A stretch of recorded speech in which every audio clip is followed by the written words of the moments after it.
प्रभु कहते हैं तू सोने से पहले सबको माफ़ कर दे, तेरे उठने से पहले तुझे माफ़ कर दूंगा।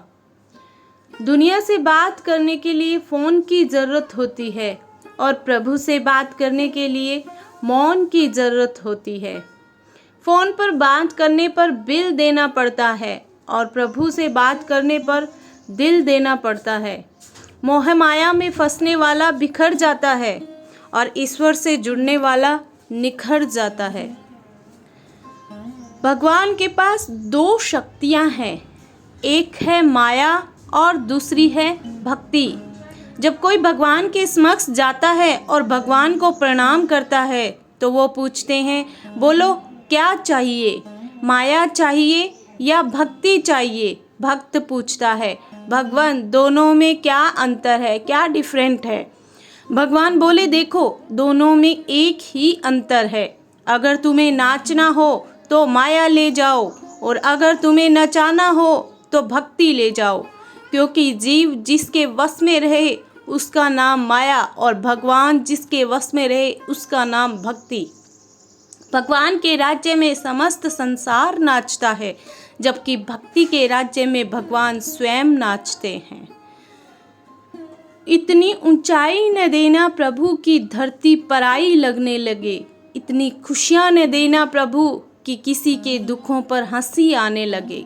नहीं चाहिए ऐसी शक्ति जिसका निर्बल पर प्रयोग करूं, नहीं चाहिए ऐसे भाव कि किसी को देख देख कर जल मरूं। ऐसा ज्ञान मुझे मत देना अभिमान जिसका होने लगे, ऐसी चतुराई भी न देना कि लोगों को छलने लगूं। और किसी ने पूछा, भक्ति क्या है? बहुत ही प्यारा जवाब, भक्ति हाथों पैरों से नहीं होती, वरना विकलांग कभी न कर पाते। भक्ति नहीं आँखों से होती है, वरना सूरदास जी कभी न कर पाते। नहीं भक्ति बोलने और सुनने से होती है, वरना गूंगे बहरे कभी न कर पाते। नहीं भक्ति धन और ताकत से होती है, वरना गरीब और कमज़ोर कभी न कर पाते। भक्ति केवल भाव से होती है, एक एहसास है भक्ति जो हृदय से होकर विचारों में आती है और हमारा प्रेम परमात्मा से जुड़कर रिश्ते में बदल जाता है। भक्ति भाव का सच्चा सागर है। भगवान ने इंसान को जब बनाया था तो उसे सब चीज़ें दी, पर एक चीज़ इंसान के हाथों से नीचे गिर गई, जिसे भगवान ने अपने पैरों के नीचे दबा दिया।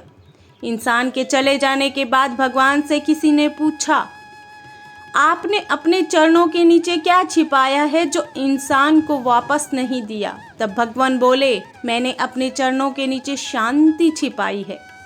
इंसान सदैव इसके लिए तरसता रहेगा, वो हर जगह इसे ढूंढेगा पर नाकाम रहेगा और आखिर में उसे ये मेरे चरणों में आकर के ही मिलेगी। मनुष्य का ये स्वभाव है कि वो सुख में ईश्वर को याद नहीं करता, पर दुख में उसे सबसे पहले ईश्वर का ही स्मरण होता है। किसी ने पूछा, भगवान कब याद आते हैं? उत्तर मिला, धर्मात्मा को हर समय, पापी को मृत्यु के समय, चोर को पकड़े जाने पर, गरीब को भूख लगने पर, धनी व्यक्ति को बीमार हो जाने पर, कंजूस को पैसा खो जाने पर, किसान को वर्षा न होने पर और मुसाफिर को ट्रेन छूट जाने पर और व्यापारी को नुकसान हो जाने पर, विद्यार्थी को परीक्षा में असफल हो जाने पर, इंसान को विपरीत परिस्थितियों में ही भगवान याद आते हैं।